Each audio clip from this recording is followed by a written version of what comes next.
Le cri perçant d'un nouveau-né déchira l'air lourd de l'hôpital de Barcelone. Comme un coup de tonnerre dans une nuit d'orage. Forçant Elina à lâcher la tasse de café qu'elle serrait si fort que ses jointures blanchissaient. « C'est une fille » murmura l'infirmière. Les yeux brillants. Mais Elina ne l'entendit pas, son monde s'effondrait déjà. Car ce cri n'était pas seulement le premier souffle de vie. Mais le dernier fil tendu entre elle et la femme qu'elle avait payée pour ce miracle.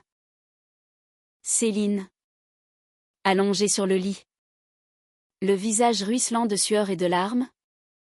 Leva les yeux vers Elina et, d'une voix brisée par l'épuisement, souffla, elle s'appelle Sofia. Et elle est à nous. Elina recula d'un pas. Le cœur battant à tout rompre contre ses côtes. Comme si ce nom Sofia avait été une lame invisible qui venait de trancher net le contrat froid qu'elle avait signé des mois plus tôt. La chambre d'hôpital, avec ses murs blancs aseptisés et l'odeur âcre de l'antiseptique, semblait soudain trop petite pour contenir l'immensité de ce moment. Dehors, les toits ocres de Barcelone s'étendaient sous un ciel crépusculaire, teinté de rose et d'or par le soleil couchant qui filtrait à travers les stores vénitiens. Mais Elina ne voyait rien de cela, ses yeux verts, habituellement si froids et calculateurs, étaient rivés sur le minuscule paquet emmailloté contre la poitrine de Céline. Céline. Cette femme qu'elle avait trouvée un soir pluvieux, recroquevillée sous un porche du quartier gothique, les cheveux bruns en boucle emmêlés collés à son visage par la pluie torrentielle. Elina avait 35 ans. Une architecte renommée dont les villas minimalistes ornaient les collines de la Costa Brava. Une vie forgée dans l'acier et le verre des gratte-ciel madrilènes où elle avait grandi. Orpheline de mère. Élevée par un père distant qui lui avait légué une fortune et un empire immobilier. Elina avait tout, le pouvoir, l'argent. Les soirées mondaines où les verres de cava pétillaient comme des promesses vides. Tout. Sauf un enfant. Et surtout, depuis la mort de sa compagne, Laura, emportée par un cancer fulgurant 5 ans plus tôt, tout sauf l'amour. C'était Laura qui avait planté cette graine-là. Dans les nuits volées entre deux rendez-vous, murmurant contre son oreille, un enfant. Elina. Notre famille. Mais Laura était partie, laissant un vide que ni les contrats ni les voyages n'avaient pu combler. Elina avait cherché des mères porteuses, des cliniques suisses aux procédures anonymes, mais rien ne convenait à son âme tourmentée. Elle voulait quelque chose de vrai, de charnel. Même si cela signifiait plonger dans l'ombre des bas-fonds de Barcelone. Et puis, il y avait eu Céline. 28 ans. Un visage d'ange déchu aux traits fins et aux yeux noisettes qui brillaient d'une intelligence farouche malgré la crasse de la rue. Ancienne étudiante en littérature à l'université de Barcelone, Céline avait tout perdu, son père, un pêcheur galicien ruiné par la crise, sa mère, terrassée par la dépression, et enfin, son propre équilibre, chassée de chez elle par une dette impayable et un amant toxique qui l'avait laissée briser. Elle survivait en mendiant, en vendant des roses fanées aux terrasses des Ramblas, son corps mince enveloppé dans un manteau trop grand qui cachait les cicatrices invisibles de l'abandon. Elina l'avait approché un soir d'octobre, sous une averse qui transformait les pavés en miroirs noirs. Combien pour un café, avait-elle demandé? Sa voix basse et assurée, tendant un billet de 20 €. Céline avait levé les yeux, méfiante, mais avait suivi. Dans un bar étroit du Born, entre les murs tapissés de vinyle jauni, Elina avait posé sa proposition, 100 000 € pour porter son enfant. Pas d'attache, pas d'amour, juste un ventre, un contrat, et la liberté après la naissance. Pourquoi moi, avait murmuré Céline, les doigts tremblants autour de la tasse fumante. Elina avait haussé les épaules, feignant la nonchalance. Parce que vous avez l'air forte. Et parce que je paie bien. Mais au fond d'elle, Elina le savait, c'étaient les yeux de Céline. Ses yeux qui portaient l'océan Atlantique de sa Galice natale, qui l'avaient attiré comme un phare dans la tempête. Les mois suivants avaient été une danse maladroite entre deux mondes. Elina avait installé Céline dans un appartement modeste de Gracia, avec vue sur les jardins ombragés et les fontaines murmurantes. Des visites médicales. Des échos où le cœur du bébé battait comme un tambour secret. Des repas partagés dans un silence tendu. Céline, d'abord distante, avait commencé à poser des questions, sur Laura, sur les villas d'Elina, sur les nuits solitaires face à la mer. Elina répondait par monosyllabes, mais chaque mot était une fissure dans son armure. Et puis, la grossesse avait avancé. Le ventre de Céline s'arrondissant comme une colline galicienne sous la lune. Elina s'était surprise à poser une main là. Un soir, lors d'une promenade le long de la plage de la Barceloneta. La peau chaude, le frôlement involontaire de leurs épaules, et soudain, un silence chargé d'électricité. Elle bouge, avait dit Céline, guidant la main d'Elina. Ce fut le premier contact, innocent, mais qui alluma une étincelle que ni l'une ni l'autre n'osa nommer. Maintenant, dans cette chambre d'hôpital, tout basculait. Sophia, ce nom que Céline avait choisi en secret. D'après une héroïne de roman qu'elle adorait, pleurait doucement. Ses minuscules poings serrés comme pour défier le monde. Elina s'approcha. Les jambes flageolantes. Et pour la première fois, elle vit vraiment l'enfant, des cheveux noirs naissants. Des lèvres roses comme les coquelicots des champs catalans. À nous, répéta-t-elle. La voix rauque. Céline hocha la tête. Épuisée mais farouche. Oui. À nous. Le contrat est mort avec le premier cri. Elina sentit une panique monter, mêlée à une joie interdite. Le contrat. 100 000 euros. La clause de non approche après la naissance. L'idée que Céline disparaîtrait comme une ombre, emportant son paiement et laissant Sophia à Elina, seule avec son empire vide. Mais regardez Céline. Les traits adoucis par la maternité. Les yeux brillants d'un amour primal.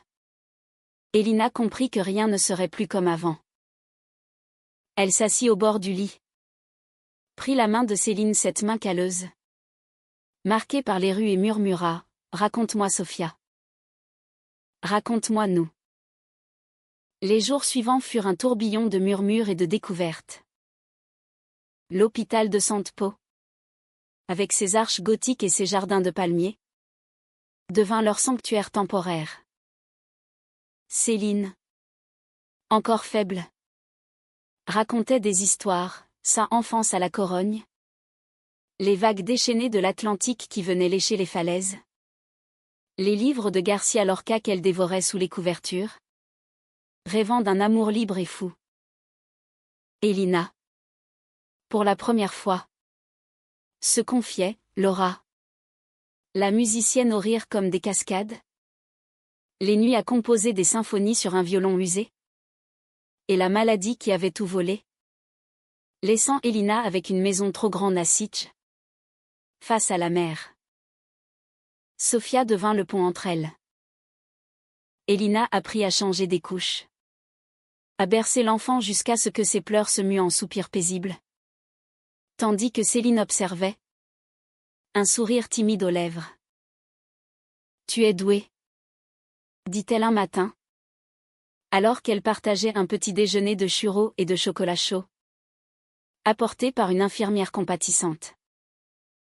Elina rougit. Un sentiment nouveau, vulnérable. C'est toi qui l'as faite. Toi qui l'as portée. Mais sous cette tendresse naissante, les ombres planaient. Le contrat, signé devant un notaire impassible, pesait comme une chaîne invisible. Elina avait promis l'argent en plusieurs versements, la moitié à la signature, le reste à la naissance. Céline l'avait accepté. Désespérée. Mais maintenant, avec Sophia dans ses bras, elle sentait la rage monter. Était-elle une matrice à louer? Un vaisseau pour les caprices d'une riche étrangère? Et Elina, de son côté, luttait contre la peur. Et si Céline partait avec l'enfant? Et si cet amour naissant n'était qu'une illusion? Un mirage catalan sous le soleil impitoyable? Un soir, alors que la lune argentée baignait la chambre, Céline confronta Elina. Le dernier versement. Quand? Demanda-t-elle, la voix tremblante. Elina, surprise en train de border Sophia, se figea. Bientôt. Demain. Un silence s'étira, lourd comme la brume de la mer. Et après? Tu me jettes dehors? Comme une dette payée? Sophia reste. Et moi? Céline ne finit pas, les larmes coulant sur ses joues. Elina s'agenouilla, posa son front contre celui de Céline. Non. Reste. S'il te plaît. Ce fut le premier baiser. Hésitant. Salé de larmes. Sous le regard endormi de Sophia. Les lèvres de Céline, douces et hésitantes, contre celles d'Elina, affamée de vérité. Mais au fond, Elina savait, le passé n'était pas effacé. Son assistante, une femme jalouse nommée Martha, avait découvert le contrat et menaçait de le rendre public, par vengeance pour un amour non réciproque. Et Céline, hantée par son ex, un homme violent qui rôdait encore dans les ruelles de Barcelone, sentait les fantômes se rapprocher. Les semaines qui suivirent la sortie de l'hôpital furent une lune de miel fragile. Un équilibre précaire sur le fil tendu entre deux vies entrelacées. Elina ramena Céline et Sophia à sa villa de Sitges. Une perle moderniste perchée sur les falaises, avec ses baies vitrées ouvertes sur l'infini bleu de la Méditerranée. La maison, autrefois un mausolée de souvenirs avec Laura, revivait sous les rires de Sophia et les pas légers de Céline. Les matins étaient faits de café fort et de promenades sur la plage, où le sable fin collait aux pieds nus et où Céline, enveloppée dans un châle léger, chantait des berceuses galiciennes à l'enfant, sa voix rauque comme le vent du large. Elina, libérée des contraintes de son bureau à Barcelone, se surprit à ralentir. Elle dessinait des plans d'air de jeu pour Sophia, des jardins secrets où des fontaines murmureraient des secrets. Céline, nourrie par l'amour naissant, reprenait goût à la vie. Elle lisait à nouveau des volumes de Proust et de Colette qu'Elina lui offrait, et écrivait des poèmes sur des serviettes en papier, des vers sur la mer qui unit et sépare. Tu es ma tempête, écrivit-elle un jour, glissant le papier dans la poche d'Elina avant un baiser volé dans la cuisine, où l'odeur de paella mijotait sur le feu. Mais l'amour, comme les vagues de Sitges, montait et redescendait avec une force imprévisible. Les nuits étaient les plus dures. Sophia pleurait souvent. Un cri primal qui réveillait les démons enfouis. Céline, encore marquée par la rue, sursautait au moindre bruit, imaginant des ombres à la porte. Il reviendra, murmurait-elle parfois, se refermant comme une huître. Lui, c'était Ravière, l'ex qui l'avait battu, Qu'il avait chassé dans la nuit avec des bleus sur l'âme et des dettes sur le dos. Elina. Jalouse et protectrice. Serrait Céline contre elle. Promettant, jamais. Ici. Tu es en sécurité. Pourtant. La sécurité était une illusion. Martha. L'assistante d'Elina. N'avait pas digéré le rejet. Âgée de 30 ans. Aux cheveux blonds coupés courts et aux yeux bleus froids comme l'acier. Martha avait été la confidente d'Elina pendant des années. Nourrissant un amour secret qui s'était mué en rancune. Elle avait fouillé les dossiers. Découvert le contrat avec Céline. Et maintenant, elle complotait. Un soir, alors qu'Elina était en réunion à Barcelone, Martha se présenta à la villa. Un dossier sous le bras. Un sourire mielleux aux lèvres. Félicitations pour le bébé, dit-elle, entrant sans invitation. Céline. Berçant Sophia dans le salon aux murs blancs ornés de tableaux abstraits. Se raidit. Qu'est-ce que vous voulez, demanda Céline. La voix basse pour ne pas réveiller l'enfant. Martha s'assit sans y être invitée. Croisa les jambes dans son tailleur impeccable. La vérité. Elina vous a acheté comme on achète un tableau. Et maintenant? Vous jouez à la famille heureuse? Elle sortit le contrat. Les pages jaunies par la trahison. Et le posa sur la table basse. Céline le lut. Les mains tremblantes. Voyant les mots froids, portage d'enfants contre rémunération. Renonciation totale aux droits parentaux. Les larmes montèrent. Brûlantes. C'était avant. Avant Sophia. Avant. Nous. Martha rit. Un son sec comme un verre brisé. Nous. Il n'y a pas de nous. Elina est à moi. Elle l'a toujours été. Signer ça renoncer à tout. Partez avec votre argent ou je publie ça dans tous les journaux. Scandale pour l'architecte star, achat d'un utérus à une SDF. Céline. Le cœur en lambeaux. Signa d'une main fébrile. Imaginant déjà les regards des passants sur les Ramblas. Les murmures de pitié. Mais au lieu de partir, elle cacha le document. Attendant Elina. Quand Elina rentra, les étoiles scintillant au-dessus de la mer, elle trouva Céline prostrée sur le balcon. Sophia endormie dans son berceau. Qu'est-ce qui ne va pas? Elina s'agenouilla, caressant les boucles brunes. Céline lui tendit le contrat. Les mots sortant en un torrent, Martha. La menace. La signature forcée. Elina blêmit. La rage montant comme une marée. Cette vipère. Je vais la renvoyer. Tout de suite.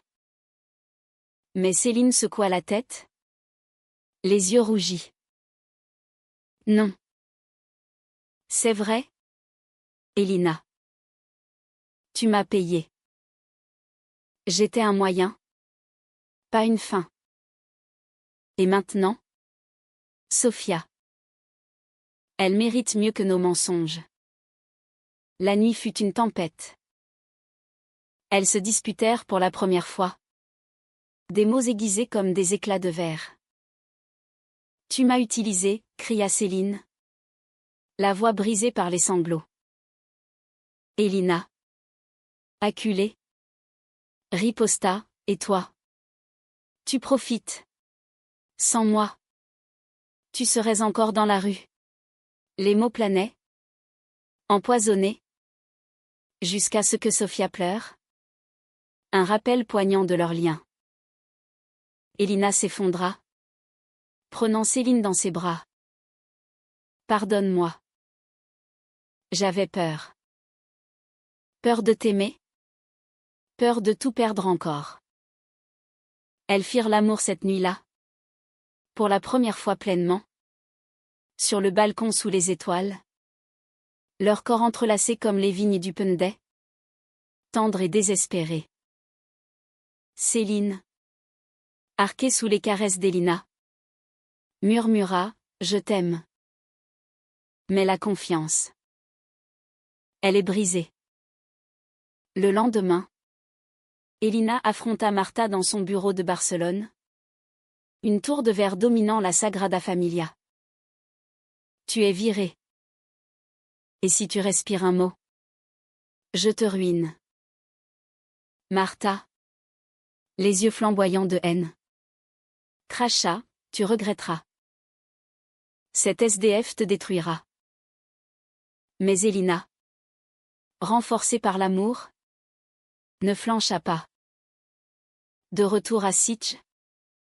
Elle détruisit le contrat. Le brûlant dans la cheminée. Les flammes dansant comme une purification. Plus de secrets? Promit-elle à Céline. Scellant le serment d'un baiser. Pourtant. Les ombres persistaient. Ravière. L'ex de Céline. Avait entendu parler de sa « bonne fortune » par des ragots de rue. Un soir de novembre. Alors que le Mistral soufflait fort depuis la France voisine un vent français qui rappelait à Elina ses racines provençales. Il apparut à la grille de la villa. Grand. Les épaules voûtées par la colère. Les yeux injectés de jalousie. Rends-moi ce qui est à moi. Grogna-t-il. Voyant Céline à travers les barreaux. Elle pâlit. Serrant Sofia contre elle. Elina surgit. Un téléphone à la main. Appelant la police. Pars. Ou c'est la prison.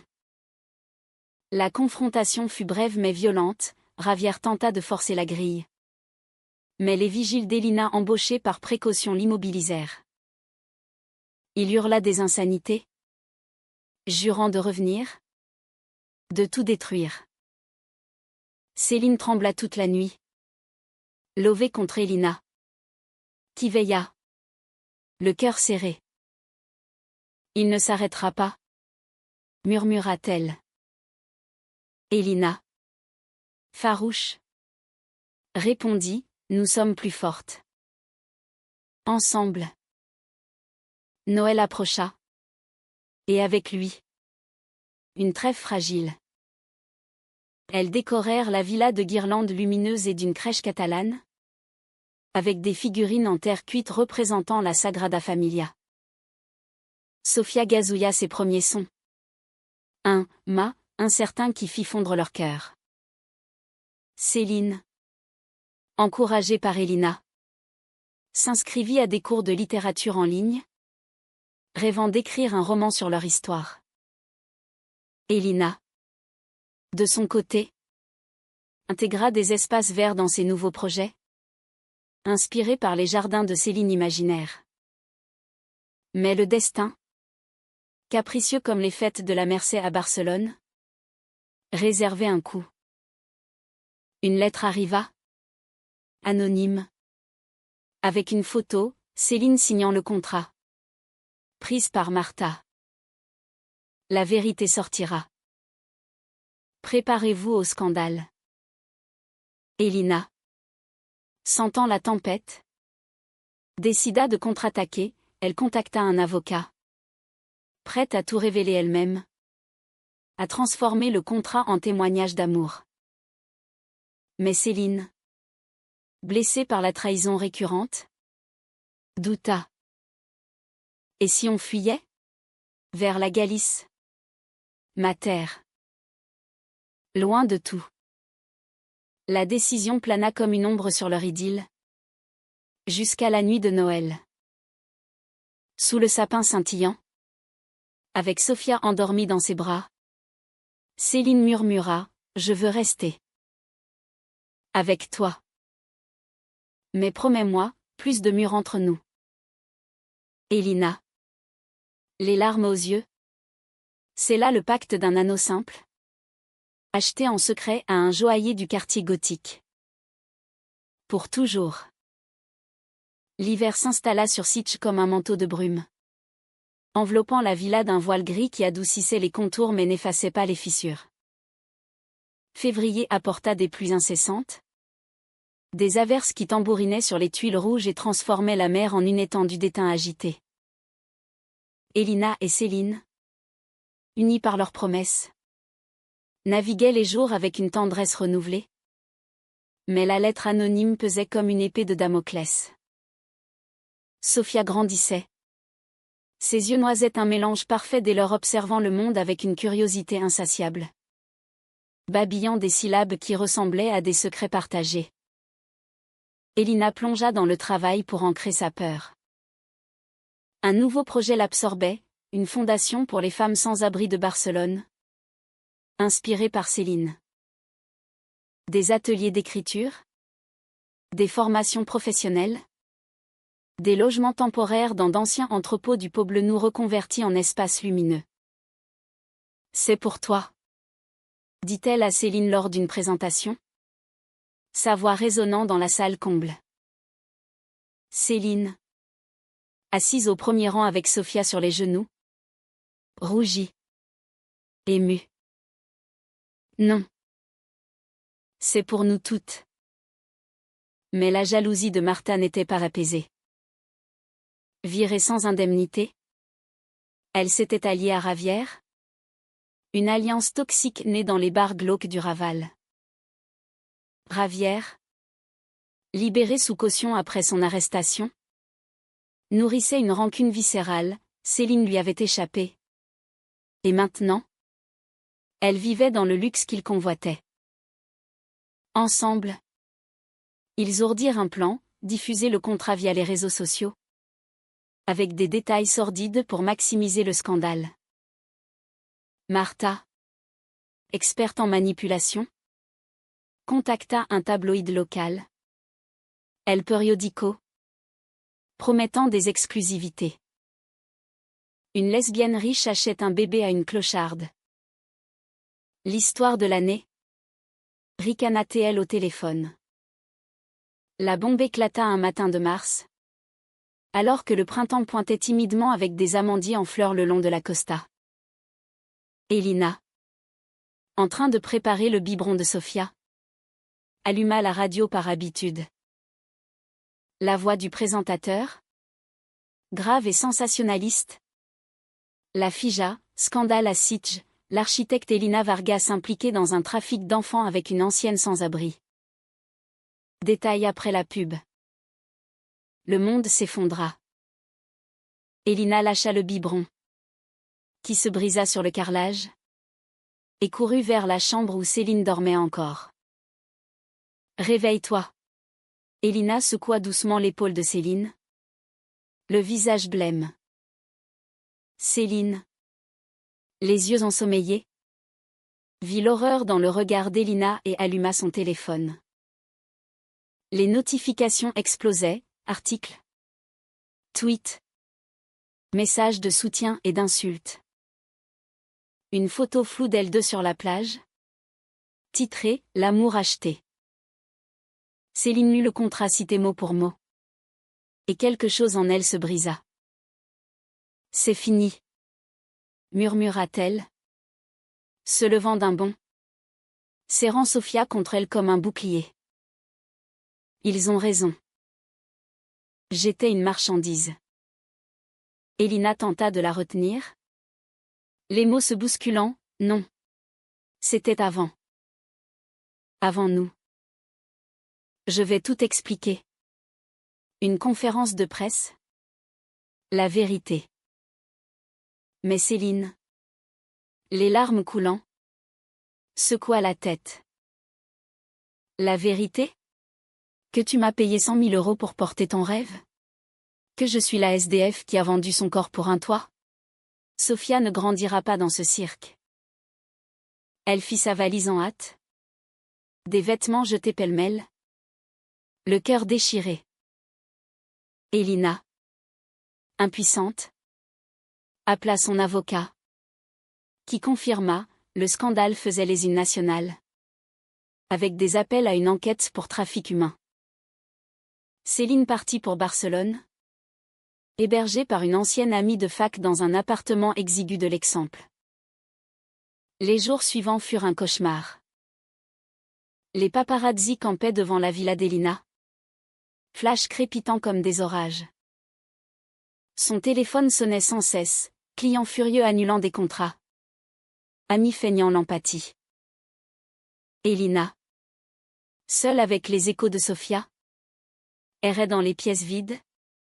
Touchant les jouets abandonnés. Sentant le vide comme une plaie ouverte. Elle écrivit des lettres à Céline. Des mots passionnés sur papier parfumé, tu es ma vie. Reviens. Nous combattrons ensemble. Céline. De son côté. Luttait pour sa survie.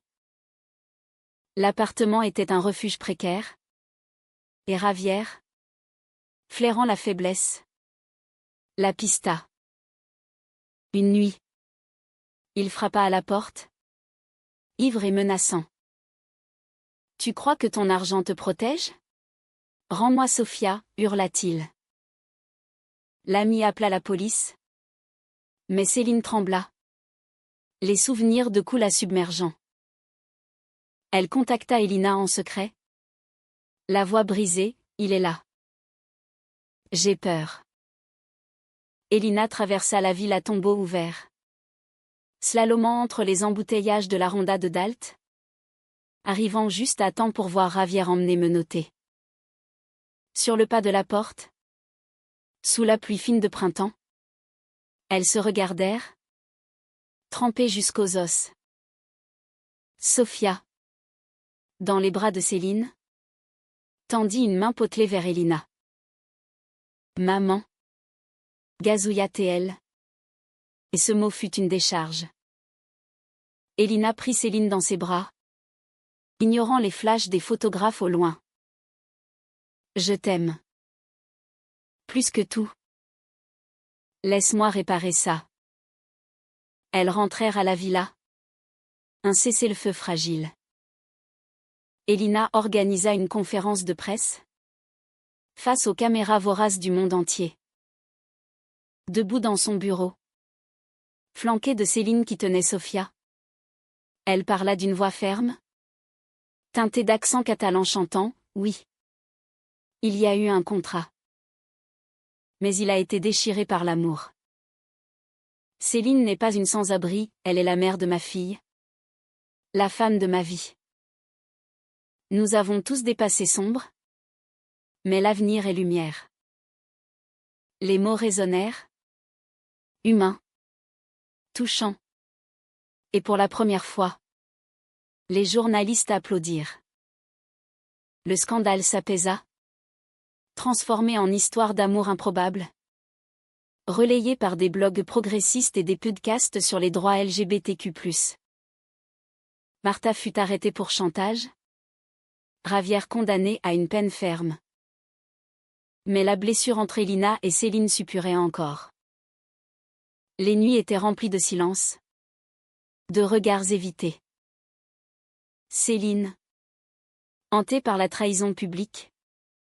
Doutait, sommes-nous un conte de fées? Ou juste un accident? Elina. Pour la reconquérir. Organisa une fuite, un week-end à Cadaqués. Le village d'Alignien aux falaises blanches. Où le vent chuchotait des secrets au pin parasol. Là. Sur une plage déserte. Avec Sofia jouant dans le sable. Elina s'agenouilla. Épouse-moi. Pas pour l'argent. Pas pour Sofia. Pour nous. Elle offrit un anneau en or ciselé. Gravé d'une vague galicienne. Céline. Les yeux emplis de larmes. Accepta. Et elles s'embrassèrent sous le soleil couchant. Un baiser salé par la mer et les promesses. Pourtant. Le chaos trao guettait. En avril. Lors d'une visite médicale de routine pour Sofia. Le médecin détecta une anomalie, un murmure cardiaque. Un écho du cancer de Laura. Il faut opérer, dit-il doucement. Le monde s'arrêta. Elina, revivant le cauchemar, s'effondra. Céline, forte comme la roche galicienne, prit les rênes, elle s'en sortira. Comme nous. L'opération à l'hôpital de Barcelone fut un succès. Mais elle révéla une faille plus profonde. Elina, terrifiée par la perte, avait caché des résultats d'analyse antérieure, craignant d'alarmer Céline. La découverte fut un ouragan. Tu m'as menti encore, hurla Céline. Dans la chambre d'hôtel où elle séjournait post-opératoire. Pour te protéger. Pour nous protéger, riposta Elina. La dispute culmina en une nuit d'absence. Céline partit, emmenant Sofia vers la Galice, laissant Elina seule avec ses démons. Des jours de silence, de messages non lus, jusqu'à ce qu'Elina, brisée, prenne la route, des heures de conduite sous la pluie, traversant la Catalogne verte jusqu'aux falaises de la Coruna. La Corogne accueillit Elina comme une vieille amie bienveillante, avec son vent atlantique qui fouettait les rues pavées et ses immeubles vitrés dominant le port. Céline avait trouvé refuge chez sa tante. Une veuve burinée par la mer qui vivait dans une maison de pierre aux volets bleus, face à la tour d'Hercule, ce phare romain qui défiait les tempêtes depuis des siècles. Sofia, remise de son opération, trottinait dans le jardin potager, cueillant des herbes sauvages sous l'œil attendri de sa grand-tante. Elina arriva au crépuscule. La voiture couverte de sel marin. Le cœur battant comme les vagues contre les rochers. Elle frappa à la porte. Trempée. Les cheveux plaqués sur le visage. La tante, une femme robuste aux yeux de Céline, l'observa longuement avant de la laisser entrer. Elle est au phare, dit-elle simplement. Comme si le destin avait été écrit dans les étoiles galiciennes. Céline était là. Assise sur les marches de pierre. Sofia endormie contre elle. Le regard perdu sur l'horizon où le soleil se noyait dans l'océan. Le vent portait l'odeur d'iode et de pin. Un parfum primal qui rappelait à Elina ses propres racines. Ses étés provençaux chez une grand-mère disparue. Où la mère murmurait des contes de fées lesbiens interdits. Pars, dit Céline sans se retourner. La voix cassée par le sel. Tu mens comme tu respires. Elina s'assit à côté d'elle. À distance respectable. Les genoux ramenés contre la poitrine. Je mens parce que j'ai peur. Peur de te perdre? Comme Laura. Peur que notre amour soit trop fragile pour ce monde. Elle parla pendant des heures. Sous le ciel qui s'assombrissait. Racontant tout, l'enfance solitaire à Madrid. Les nuits à pleurer Laura. Le contrat signé dans un moment de désespoir absolu. Tu n'étais pas un achat. Tu étais un espoir. Et maintenant? Tu es mon tout. Céline écouta. Les larmes traçant des sillons sur ses joues. Et moi? J'ai vendu mon âme pour survivre. Ravière m'a brisé? La rue m'a usé? Et toi? Tu m'as reconstruite? Mais à quel prix? Le scandale m'a ramené à zéro. Les gens me regardent comme une voleuse d'amour. Sofia remua dans son sommeil. Un soupir doux. Et Céline la berça. Le geste instinctif. Elle mérite la vérité. Pas nos ruines. La nuit tomba. Enveloppante. Et avec elle. Une vulnérabilité partagée. Elina tendit la main. Effleura celle de Céline. Laisse-moi rester. Pas pour réparer. Pour commencer. Elles marchèrent jusqu'à la maison. Le silence complice.